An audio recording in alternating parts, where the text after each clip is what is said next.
습니다. 찬송하리로다. 하나님 곧 우리 주 예수 그리스도의 아버지께서 그리스도 안에서 하늘에 속한 모든 신령한 복을 우리에게 주시되. 아멘. 우리가 부활복음 들으면서 다른 복음하고 조금 다른 점이 있습니다.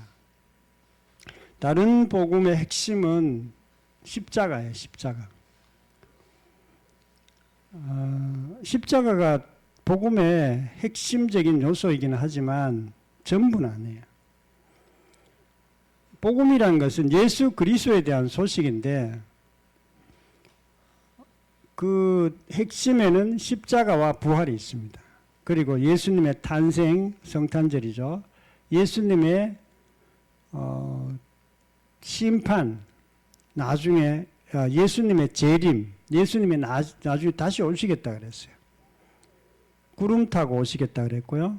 그리고 그 이후에 예수님의 심판이 있습니다. 모든 인류를 심판하십니다.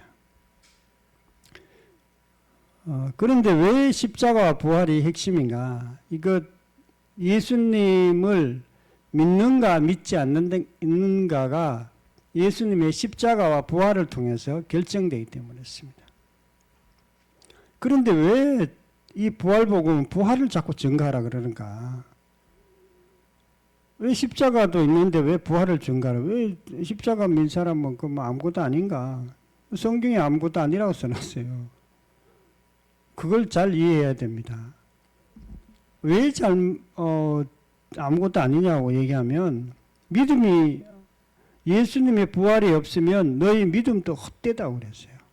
믿는다는 것은 예수님의 주되심을 믿는 거예요. 예수님의 주되심은 부활 속에 있습니다. 예수님의 하나님 되심, 주되심, 이걸 믿어야 구원을 받기 때문에 그렇습니다. 이걸 모르면 사람들이 자꾸 십자가를 증거해요. 초대교회는 십자가를 증거한 게 아니에요. 예수님 죽으시고 3일 만에 부활하셨으면 요까지를 증거했어요. 근데 지금은 대부분이 예수님 죽으셨으면, 내 죄를 위해 죽으셨으면 요까지는 증거해요.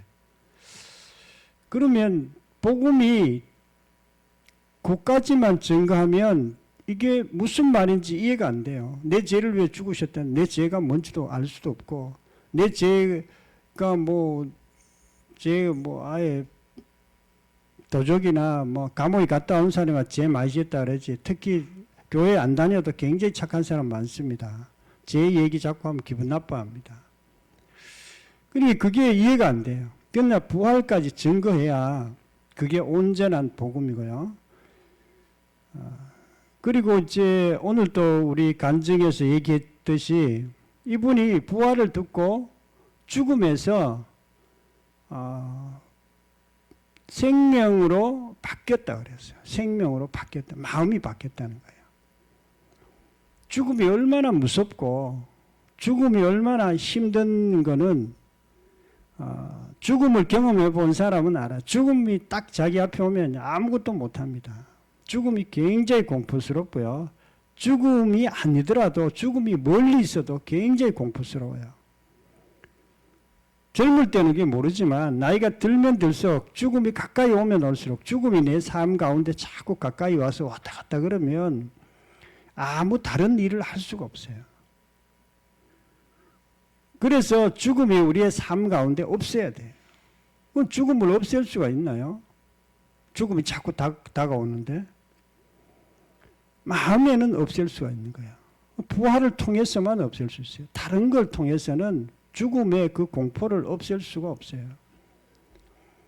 부활이 우리 마음에 들어오면 우리 마음에 죽음의 공포가 사라집니다. 죽음의 염려가 사라져요. 그리고 삶이 완전히 바뀝니다. 여러 가지 살다 보면 어려운 일들도 많이 생깁니다. 직장 생활도 힘들고 질병도 있고 자식도 문제가 있고 그런 어떤 일이 있어도 그거는 죽음의 공포의 일종이에요. 일종. 다른 그런 죽음은 아니지만 죽음보다 약간 약한 공포예요. 그것도. 근데 그러는 것들이 우리의 삶을 망칩니다. 근데 하나님이 절대로 아무것도 걱정하지 말라는 거예요. 아무것도 두려워하지 말라는 거예요. 우리가 두려워하지 않을 수 있나요? 우리의 삶 가운데 그런 것들이 계속 주변에 있는데요. 나에게도 그런 일이 생기고 내 주변의 사람에게도 그런 일이 계속 생기는데, 그러니까 염려하고 두려워하는 겁니다. 그런데 하나님은 그렇게 하지 말라는 거예요. 왜냐하면 우리가 부활하신 예수님 우리와 함께 있고 우리는 그런 것 때문에 염려하지 않아도 된다는 거예요. 근데 염려가 안 되면 계속 염려가 되죠. 두려움이 생기죠. 공포가 생기죠. 그리고 삶은 자꾸 이렇게 죽음의 길로 가는 것입니다. 그래서 예수님이 이 땅에 오셔서 생명으로 오신 것입니다. 우리에게 부활로 오셨어요. 그런데 부활을 자꾸 얘기하고 부활의 어떤 사고방식을 갖고 있는 사람들은 그런 데서 헤어나올 수가 있고 또 삶을 힘있게 살아갈 수 있고, 그리고 정말로 그런 사람이 천국 가는 거예요. 죽음에 계속 헤매다가 염려 근심에 헤매다가 그리고 살아도 답도 없는 삶을 살다가 나중에 천국도 못 들어갑니다. 교회 다녀도 마찬가지예요. 왜 그러냐면 그들은 믿지 않기 때문에, 예수님을 믿지 않았기 때문에 그렇습니다. 근데 자기가 믿었는지 안 믿었는지 모르는 거예요. 그냥 교회 열심히 다녀서 믿었다고 생각하는 거예요, 그냥. 그건 믿은 게 아니라 예수님에 대한 지식을 갖고 있는 것입니다. 그래서 우리가 춘천 한마음교회 성도들이 간증할 때 보면 교회 오래 다녔던 사람들이 자기가 예수님의 부활을 믿고 예수님을 믿고 삶이 거듭났다고 얘기하는 거예요. 이게 현실적으로 단 교회 얘기하면 굉장히 기분 나빠하겠죠, 다른 교회들은. 그러나 그것이 본질입니다, 본질. 그래서 그들이 맞다 틀렸다 그 얘기하는 게 아니에요. 이게 성경이 말하는 본질이에요. 성경에서는 너희들이 이렇게 살아요. 복음의 메시지처럼 이렇게 살아라고 이렇게 얘기하는 거예요. 물론 십자가 믿고 또 십자가도 안 믿고 이상한 체험 믿고 교회 나온 사람 그러면 예수 천국 못 가나? 그건 아니에요. 그건 아니지만 믿는 본질을 우리가 정확하게 이해하고 예수님을 믿어야 똑바로 믿을 수 있고, 그래야 우리의 삶이 살아나고 우리가 정확하게 천국 갈 수 있습니다. 고린도후서 4장 18절 우리의 돌아보는 것은 보이는 것이 아니요 보이지 않는 것이니 보이는 것은 잠깐이요 보이지 않는 것은 영원합니다. 우리가 돌아보는 것, 우리가 보는 것, 우리가 초점 맞추는 것은 보이지 않는 것이니 이렇게 얘기하거든요. 보이지 않는 것이 뭐예요? 천국과 영적인 세계를 말합니다. 그런데 대부분의 교회 다니는 사람도 그렇고요, 교회 안 다니는 사람도 초점 맞추는 게 뭐에 초점 맞추느냐? 보이는 것에 초점을 맞춥니다. 내가 얼마나 좋은 차를 타고 다니는가, 내가 얼마나 좋은 집에 살고 있나, 내가 얼마나 부자인가, 내가 얼마나 건강한가, 얼마나 높은 지위에 갖고 있냐, 이건 다 보이는 것이에요. 하나님은 아니라는 거예요. 너희들은 거기에 초점 맞추지 말라는 거예요. 그럼 어디에 초점 맞춰야 되나? 보이지 않는 것, 그의 나라와 그의 의를 구하라. 그리하면 이 모든 것을 너희에게 다 하시리라. 너희가 영적인 것에 초점을 맞추고 하나님의 나라에 초점을 맞추고 하나님 나라를 위해 살면 이 모든 것을 더해 주시겠다는 거예요. 그것은 하나님께서 우리의 생각에 어떻게 생각해야 된다는 것을 보여주는 것입니다. 저는 그렇게 살았어요. 열심히 보이지 않는 것에 열심히 살았는데, 그런데 보이는 것은 잘 안 되더라고. 보이는 건 잘 안 돼요. 그의 나라와 그의 의를 위해서 열심히 살았는데 보이는 것이 잘 안 되는 거예요. 너무 지나치게 했는지. 그런데 이제 그게 조금 뭔가 문제가 있었어요. 율법주의적 이렇게 신앙생활 하면 실제로 그렇게 보이지 않는 것에 초점 맞추게 되면 보이는 것을 너무 소홀히 하는 거예요. 너무 소홀히 하는 거예요. 그건 아니에요. 보이지 않는 것에 초점 맞추되 보이는 것에도 늘 이렇게 성실하게 해야 됩니다. 그게 약간 달라요. 그래서 어쨌든 우리가 보이지 않는 것에 초점을 맞추면, 신앙생활에 초점 맞추면 세상 것도 이렇게 다 잘 되게 돼 있어요. 그러나 세상 것도 이렇게 성실하게 해야 되는 어떤 그런 것들을 놓치면 잘 안 됩니다. 에베소 1장 7절에 우리가 그리스도 안에서 그 은혜의 풍성함을 따라 그 피로 말미암아 구속 즉 제사함을 받았느니라.